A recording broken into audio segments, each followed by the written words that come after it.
Welcome to the Hidden Corners, where truth and terror collide.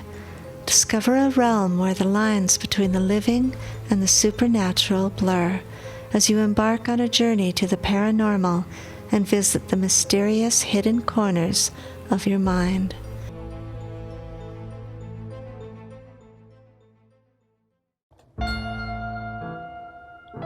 The Escape by Helen Rowe Henze. Are you sure? The doctor nodded briefly. Very sure, and the quicker the better. Donaldson gripped the back of the chair beside him, till his knuckles showed white. There's nothing to be afraid of, the doctor spoke a trifle contemptuously. Appendicitis is quite commonplace. We operate for it as many as 100 times a year at the hospital. Donaldson rose slowly to his feet. I'll let you know sometime soon, he said, staring about him vaguely. All right, but I advise you to have it done quickly. Donaldson shuffled toward the door. I'll let you know, he murmured, and went out. He descended to the street. He was a man of average height and rather thin. He was dressed respectably in clothes of a few years back, but still good. One felt that he was careful of them, timidly careful. His blue eyes wandered in odd moments from one object to another, and his thin lips tried to maintain a firm line, but drooped weakly, if perchance he forgot. Then he twitched them up, reining them hard, trying to appear casual, indifferent. But his step would drop into this habitual short uncertainty. His shoulders slumped down a bit. His eyes began their covert roving, his whole figure expressing a desire to occupy his space as small as possible, as though his soul and body were squeezed in with a wish to be inconspicuous. As he emerged from the doctor's office, his pale eyes shifted as he gazed at the moving throng on the street. Why couldn't it have been someone else?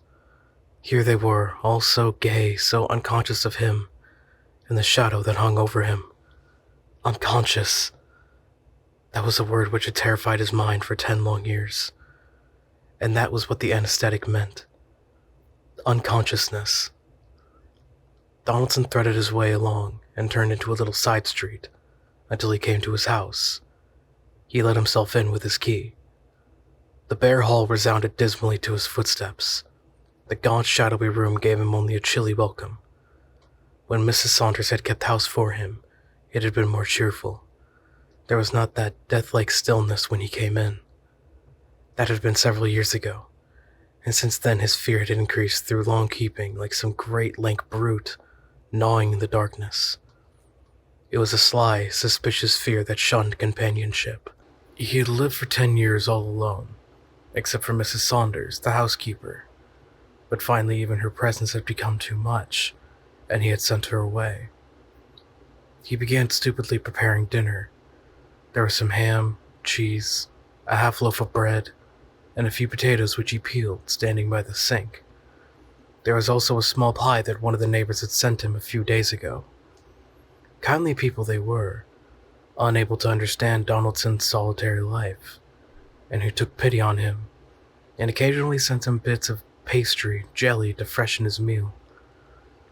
Once when he was sick with a cold, the husband had brought him over half a tumbler of whiskey, but Donaldson had shuddered and held up his arms as if to ward off the other, crying, "None of that! Go away! Leave me alone!" And the neighbor had withdrawn, attributing the strange behavior to the sickness. But no, Donaldson's fear of whiskey was almost equal to that of the beast-like fear that dogged his footsteps, or lurked in the shadows ahead of him. Ever since that terrible, unforgettable night, when he had drunk it for the first and last time, he had had a wild terror of it. Even the sight of it recalled more vividly the white, strained face of his wife as she fell to the floor, and the red mark of the fender across her temple. He remembered how he had gone away and brought Jack Dingler home with him a few hours later, and they had found her. The neighbors had been so sympathetic towards him in his calamity. Even the same neighbors that brought him the whiskey went home saying sorrowfully, "Poor Mr. Donaldson. He's never been quite right himself since the missus was murdered. Seems to have turned his mind." They were right. His mind was turned. John Donaldson knew what it was to be afraid. For 10 terrible years, fear had skulked behind him. His composure and his self-reliance vanished. He had become a coward, with the ever-present fear that in some way, by some word or action, he would reveal his secret. He had kept ever alert. Fear, the driving power that would not let him slumber. He always kept his door bolted at night, and the room next to his empty, for fear that he might talk in his sleep. That was his greatest dread, that sometime, in his unconscious state, he would talk. He learned to take the greatest precautions in regard to his personal safety. He never went on long journeys, nor took an unnecessary risk. And now, appendicitis.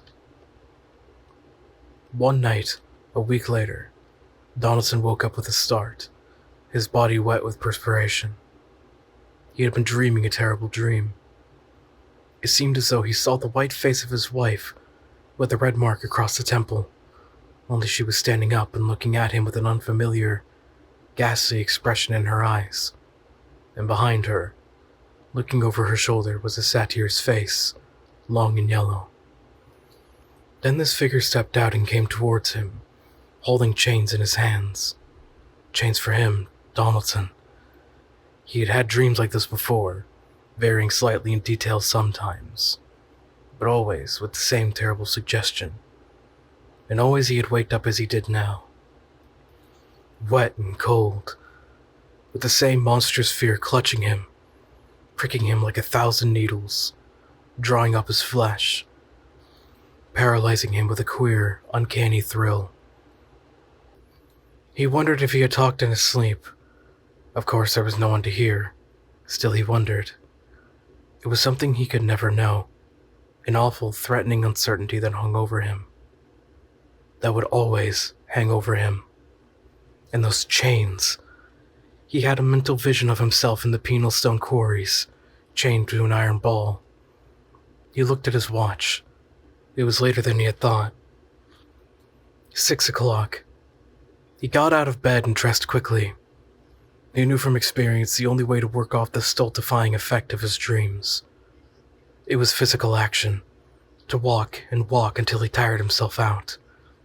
Then his mind would be loose from this crazy nervous terror, and he would relapse into the steady, dogged fear from which he knew no respite. He opened the door and stepped into the street. The morning sun was beginning to lighten the gray, deserted court. Someone across the way closed a window. Donaldson straightened up, tightening his lips. Even this early, they might see him. He must appear casual, like a man of leisure out for a morning stroll. But it was an effort, for an unreasoning fear possessed him. He wanted to run. Something behind him seemed to urge his footsteps faster. It seemed to him that his feet were actually going faster than the rest of his body, as though they obeyed the will of that something behind him, while he himself was really moving only at a moderate gait. He had a detached sense of two entities. One was John Donaldson, as he appeared to the world, a slender, inconspicuous man, walking somewhat timidly along the street. And the other was the coward, the terrified being, running from the thing that followed him, alert, cunning to outwit his pursuer. Once from an irresistible impulse, he dodged into an alleyway, and suddenly ashamed and realizing, he came out again, walking boldly, his eyes fixed on a passing horse, trying to appear unconcerned. Towards noon he returned, and remembering that he had had no breakfast and there was nothing to eat in the house, stopped at the corner grocery store. The grocer was waiting on another customer when Donaldson came in, but he looked up and nodded. "I'll be with you in a minute, Mr. Donaldson." And then, "Why, what's the matter? Are you sick?" Donaldson had sat down suddenly on a flour barrel, clutching his side, his face gone gray with pain. The grocer ran to get a glass of water. "Here, better drink this. What's the matter? Can I help you?" But Donaldson only shook his head over his knees, unable to speak. They got him home a little later, when the pain had eased a little, and sent a doctor in to see him. Donaldson did not want a doctor. but the grocer was frightened by his pale face and paid no attention to his protests. The verdict was what Donaldson had anticipated: appendicitis, and the necessity of an immediate operation. He heard it lying on the bed from a strange doctor, with a feeling, in spite of the pain in his side, that it must be another man under sentence. He must not take that anesthetic. The pain might kill him, then let him die. It would be better than those awful chains. For he knew that once unconscious, the truth would come out, that all the poison which had been maddening him for years would flow from his lips in self-exposure once he was placed under an anesthetic. How many times had he already related it to the stillness of the night? What of his secret could the walls of his room not tell? They must have heard it over and over. The doctor repeated his statement, and Donaldson nodded. "Yes," he said mechanically. He must appease this man, lest a refusal make him too insistent. When the doctor was gone, he was safe again. He would get well. Everybody had these attacks. They meant nothing. "I'll be back to see you tonight," said the doctor as he prepared to leave. "No," said Donaldson. "Don't come. I'll be all right." "I'll be here," answered the doctor, and went out. Suddenly a great fatigue came over the sick man, an overwhelming drowsiness, a desire for sleep. One of the primal, insistent, compelling things that would not be denied. When he awoke, it was quite dark. He did not know the time. Lights shone in the houses across the street. The ticking of the clock was the only noise to be heard. The darkness of the room seemed palpable, as though it floated over and around him, breathing. Then the clock struck 8. Donaldson remembered. The doctor was coming back. He might return any minute. Only he must not. There were footsteps on the walk. It was he, and the door was unlocked. Donaldson rose and started towards it. He had forgotten his side. He was only conscious of a difficulty in moving, like in a nightmare, as though weights were dragging on his feet. The doctor was on the porch. Donaldson struggled. What was holding his feet? "Don't come in," he gasped. "I'm all right." Then came the pain, like a sudden knife blade piercing him. He screamed one awful, uncontrollable yell and pitched forward. There was a queer, unfamiliar smell and stillness. Not the empty stillness of his own house, but the stillness of human beings in hushed movements. Nausea possessed him. He opened his eyes for a moment and then closed them. He was in a white-walled room, darkened. Against the drawn blind, he could feel the sunlight beating. A ray of it came in between the shade and the window jamb and struck the opposite wall. It was broad day. Suddenly, quick and clear as an arrow released from a taut bowstring, Donaldson's mind leaped up in consciousness. He was in a hospital, and it was over. The operation. It was the anesthetic which had nauseated him. What had he said? Had he betrayed himself? Yet here he was, lying quietly in his room. However, they couldn't take him away while he was sick. They were waiting till he got well to put the chains on him. He knew it. That was why they were so quiet, not to make him suspicious. He would ask the nurse. She could tell him whether he had talked, but the nurse was not there. She did not know he was awake. Well, he would wait and ask her. Maybe he hadn't talked. People didn't always. The sun streamed against the blind. Light. Hope. It would be that he would see it again, free. That he would walk along the streets in the open day. The door opened and the nurse entered. She came to his bedside. He would smile at her easily, indifferently. She would think his question a casual one. "Nurse," he began.